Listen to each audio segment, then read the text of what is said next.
안녕하세요. 주식 분석가 달수입니다. 금일은 코롱 티슈진과 HLB에 대해서 말씀드릴 건데요. 일단 코롱 티슈진과 HLB를 보기 이전에 코스닥 지수를 놓고 봐야겠죠. 제 관점에서는 코스닥 2000 정도까지는 무리가 없을 것 같거든요. 물론 이게 저의 개인적인 생각이고요. 코스피 지수가 오른 거에 비해서 코스닥 지수 같은 경우에는 오른 게 거의 없잖아요. 그래서 여전히 바닥을 기고 있지만 한 종목만 계속 올라가는 법칙이 없듯이 지수 같은 경우도 이제 코스피 지수를 중심으로 자리를 잡고 후발주자로 코스닥 지수도 함께 올라갈 차례가 오고 있습니다. 그래서 이제 올해 같은 경우에는 투자 열풍이 지난해보다 확실히 더욱 강력할 거라고 생각을 합니다. 이제 설 지나고 얼마 지나지 않았기 때문에 아직 그 색깔이 뚜렷하지 않고요. 코스피 종목들이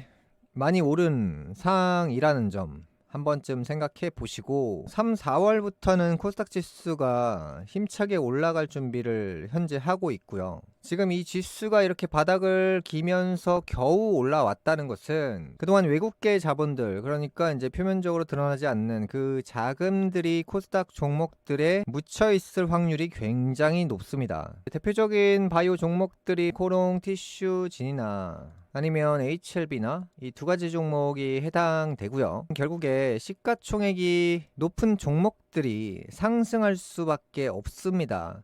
HLB 같은 경우에는 시가총액이 7조 원대고요. 티슈진 같은 경우도 7조 원대입니다. 그래서 이전에 말씀드린 게 HLB보다 한 단계 윗급의 회사가 코롱 티슈진이라고 말씀드리면서 시가총액이 실제로 코롱 티슈진이 대략 8천억가량 높습니다. 그래서 이 HLB 같은 경우에는 이슈가 너무 강력하게 불다 보니까 아무래도 회사 주인이 얼굴을 비추면서 회사를 홍보하게 되면서 개인 주주들은 그런 부분을 굉장히 높게 사면서 투자를 하거든요.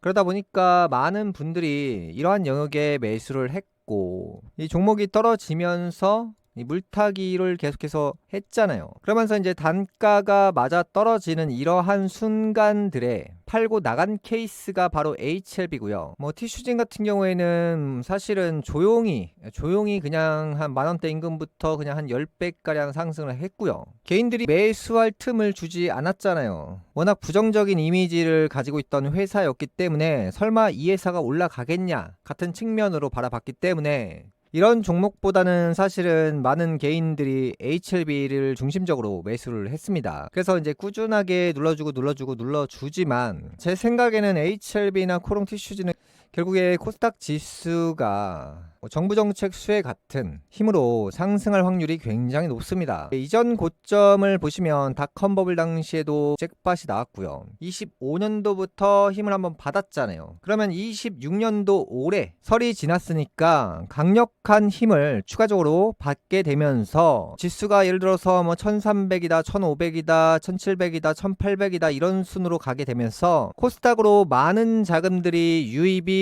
되면서 HLB나 코롱 티슈진이 시가총액이 다른 코스닥 종목보다 높은 위치에 있기 때문에 아무래도 그 자금을 흡수해서 종목의 시세가 변형될 확률이 굉장히 높다는 거죠. 작년 같은 경우에는 제가 코스피 종목들 위주로 말씀을 드리다가 1, 2월부터는 코스닥에 대해서 지속적으로 말씀을 드리고 있습니다. 그래서 어차피 올라간다 이렇게 간단 명료하게 심플하게 생각을 하셔야 되고, 주식을 하시는데 고민이 있다, 생각이 많다, 두려움이 생긴다 이러면 그냥 부동산 사서 머리 박으시면 됩니다. 앞으로 이 물의 시대는 과거에 땅에 투자해서 돈을 벌던 시절이 막을 내린다고 말씀을 이미 수년 전부터 드렸습니다. 21년도 당시부터 이제 부동산은 물의 시대가 본격적으로 열리게 됐을 때는 후폭풍을 맞게 되어 있다. 그 중심에 강남이라는 지역이 있다라고 말씀드렸습니다. 그래서 24년도부터가 사실 물의 시대가 초입부고 이제 대략 한 20년 정도를 천천히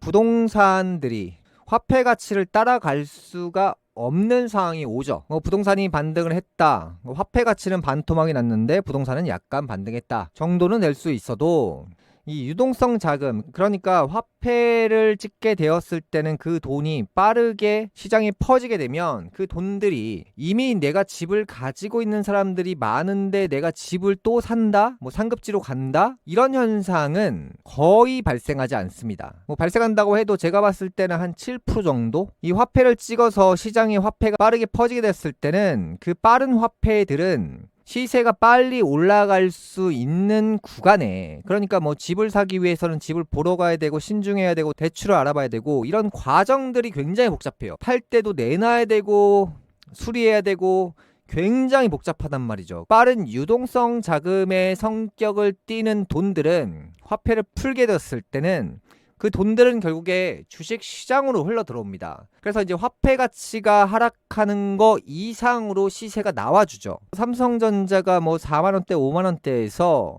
20만원 정도 가까이 왔잖아요. 그동안 부동산 시세는 4배가 올랐을까요? 못 오르죠. 왜냐하면 많은 사람들이 이미 집을 소유를 하고 있고 건설 회사는 매출을 발생시키기 위해서 개체수를 계속 늘려갑니다. 그러다 보면 뭐 주택의 수가 인구수를 뛰어넘는 현상들이 나올 수밖에 없죠. 주식은 일단은 내가 회사의 지분을 퍼센트만큼 소유를 한다. 회사는 지속적으로 이익을 낸다. 배당을 한다. 결국에 회사가 잘 됐을 때 그 주식의 값은 계속 올라가는 거예요. 구조가.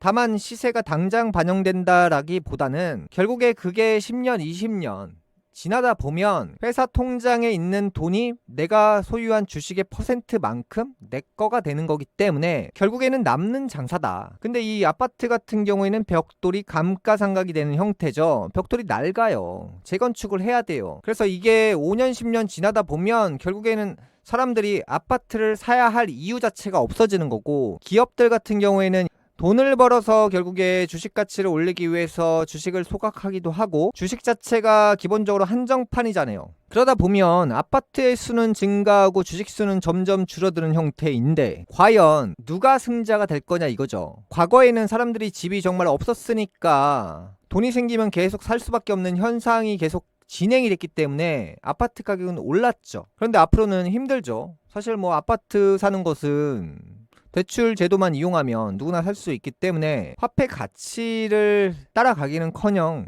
쉽지 않을 겁니다. 돈이 생기시면 웬만하면 이제 부동산보다는, 전 부동산 같은 경우에는 그냥 월세를 추천하고요. 전세 정도도 괜찮죠. 웬만하면 전 재산을 그냥 주식에 넣는 게 가장 현명하다. 이 부분은 제가 2025년도부터 주식에 전부 투자를 해야 된다라고 말씀을 드리면서 선언을 한 부분이고요. 부동산 시장이 나빠진다는 이미 21년도 고점 당시부터 말씀을 드렸죠. 물론 모든 것들이 그래요. 떨어질 때 한 번에 떨어지는 것이 아니라 뭐 폭락했다, 급반등했다, 폭락했다, 뭐 신고가 다시 갔다, 이런 현상들이 오지만 주식이 한정판이라는 사실을 기억하시고 돈이 생길 때마다 계속 추가적으로 획득을 하셔야 됩니다. 나중에는 이 땅 따먹기 게임보다 훨씬 더 어려워질 겁니다. 지금은 어느 정도 살 수 있는 종목들이 많지만 나중에 되면 전부 다 비싸져 있기 때문에 내가 그때 살 걸 그랬나? 또 이래버린단 말이죠. 그래서 이제 투자는 내 돈의 가치보다 높아질 대상과 바꾸는 겁니다.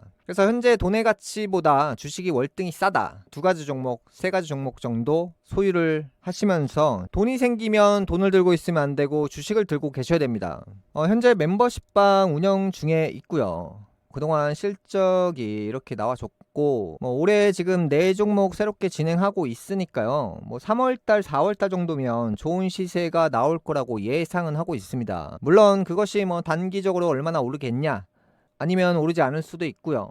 사람 일은 알 수가 없습니다. 다만 이 주식의 가치가 앞으로는 굉장히 많이 올라갈 거기 때문에 지금은 화폐를 들고 있는 측면보다는 주식의 수를 살 수 있을 때 매수하는 것이 바람직하다라고 생각합니다. 금일방송 여기까지 하겠습니다. 감사합니다.